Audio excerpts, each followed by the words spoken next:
Good morning to you, Mike. Good morning. How are you doing? Did you stay up to watch?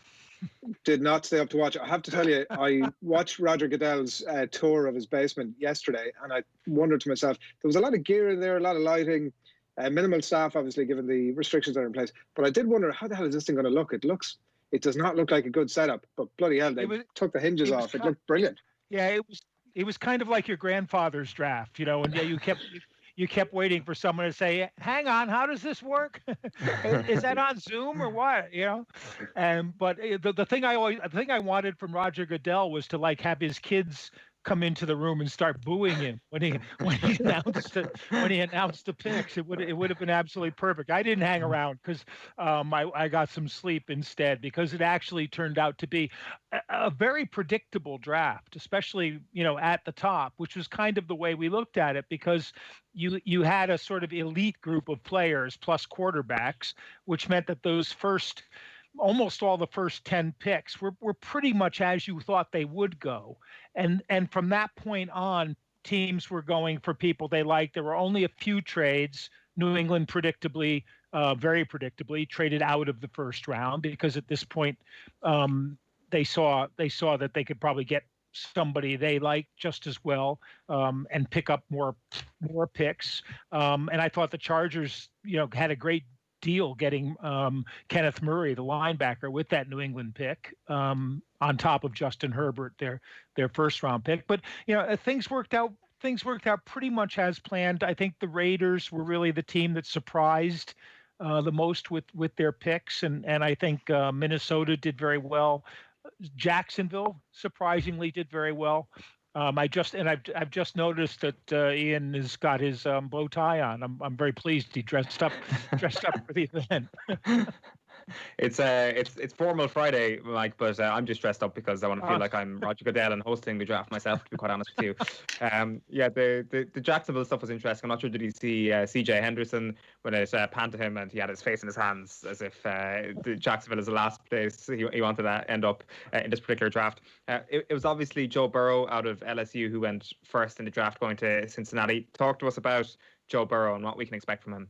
I like Joe Burrow a lot. And what happens in drafts is that up till about the combine, everybody talks about what a player has done during the season and in postseason and how he looks on tape. And then after the combine, they spend the rest of the time picking him apart. And the pick aparts on Joe Burrow were basically, he doesn't have the strongest arm in the draft, and he's a one-year wonder in a sense. He started his career at Ohio State. He couldn't get the starting job. He transferred to LSU and had a good but not great first year and a great second year. But when you look at him, you see accuracy, you see the ability to hold in the pocket, you see the ability to make plays on the run. You can't argue with the season he had. And from a Bengals point of view, since they're one of the cheaper franchises in the league, they really needed, I think, at this point, to take a quarterback of the future. Whether they keep Andy Dalton or not, which I would say not, this will keep their salary cap under control, allow them to get a few more good players, and I think Burrow can step right in and start on day one, which I don't think you could say about any of the other first round quarterbacks, the four of them. The other interesting thing in the draft too is that more than half of the draft came from three positions. Right. There were 6 tackles, there were 6 wide receivers, and there were 6 cornerbacks taken in the first round. Right, that's interesting. Just to focus and keep our focus on the quarterbacks for a moment, the big talking point coming up to the draft was about where Tua was going to end up. He's going to be a Miami Dolphin. Does the fact that the NFL season perhaps maybe not starting at its usual time, does that lessen the risk of Tua, or is it still a high risk enough strategy by Miami to take him? Like my personal theory is that surely with all the money in the league, there might have been some sort of covert operation to actually test Tua out privately. Maybe keeping their social distance, maybe perhaps flouting the rules a little bit and keeping all whatever they were doing under wraps. But it seemed that perhaps this might have been too big a risk for them to take without actually getting the full information. Yeah, I think they got information from his doctors, but you never really trust what you get from the players or agents' own sources. And I heard yesterday, interesting, Tua's never had a 40 time. Nobody knows how. Now, for quarterbacks, I don't care about a 40 time particularly. Tom Brady ran his 40 in about the same time he would run it now at age 43. But the thing with Tua and with Herbert, as they got picked apart, and obviously size, injury worries are the main downers with Tua. If you went off his tape before he hurt his hip, he's a first pick in this draft. So Miami's got a quarterback in place for this season if they want to, in Ryan Fitzpatrick. The Chargers have a quarterback in place for this season, Tyrod Taylor. They're both journeymen, basically, but they can get you through a season or part of a season, which will give them time, whether or not the season starts on time. They were already going to get time to bring the quarterback along slowly. And in the modern day, we feel a lot of pressure for these guys drafted highly to start. But the reality is, with the money they're paying them, they shouldn't rush them into starting if they're not ready. And, I would expect that if Tua's fully healthy, we see him before the season's over. I would expect if Herbert's fully healthy, we see him before the season's over. But I don't think either team will feel a rush to put them in as the starter right now, whereas Joe Burrow's going to move right in as a starter, we assume.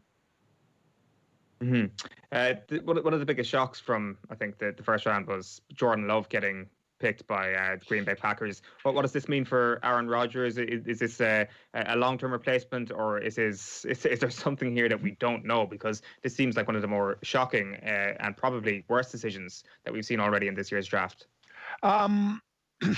It's funny. Love was all over the place in drafts, and some people really love him, and some, no pun intended, and some didn't. And he's a guy who needs work. And to me, I always these things ring a bell in the back of my head. Love was picked in almost the same position that Aaron Rodgers was picked by Green Bay when they had Brett Favre at quarterback, and Rodgers sat behind Brett Favre. I think they're thinking pretty much the same thing at this point. They could trade into a position where they could get a guy they thought was a first-round talent and a long-term solution, and he's got a ton of natural ability, which in his junior year he showed. His senior year, you can make you can make arguments that the team around him wasn't changes hurt him.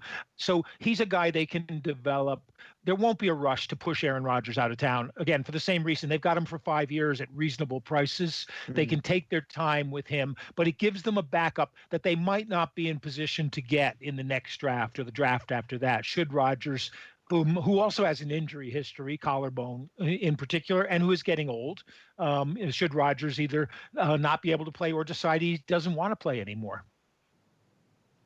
All right, Mike, we will pick this up with you again, no doubt. Thanks, Millie, for taking the call this morning. Anytime. They're going for 2 more days. Yeah, listen, there's lots more to get stuck into here. We will be back to you again, no doubt about it. Okay, rank thanks, up that guys. sleep and we'll pick it up with you again. Thanks a lot. Mike Carlson on the line there, reflecting on the opening night of the NFL draft. You saw the basement, Owen, obviously. And obviously he's probably the least likable sports administrator in the world, but I did like the touch of putting the screen on and everybody was booing Roger Goodell. I thought that was very funny.